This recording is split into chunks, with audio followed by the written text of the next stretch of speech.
ఈ సత్యసాయి బాబా వారి పాదారవింద చర్మవదనంతో కోటి ప్రణామాలు అర్పిస్తూ ఈరోజు ఈ అంతటా తల్లి ఆంజనేయ స్వామి ఆలయంలో ఈ 101 పాటల భజన కార్యక్రమంలో పాల్గొన్న సాయి స్వరూపులందరికీ సాయిరామ్ సాయిరామ్ సాయిరామ్.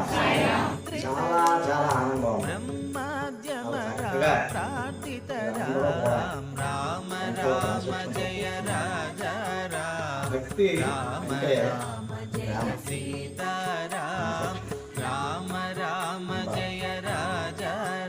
భజనలు ఎందుకు చేయాలి? మనం భజన ఎందుకు చేయాలి? భజన అంటే భగవంతుడితో మాట్లాడుకోవాలి, భగవంతుడితో సమావేశం.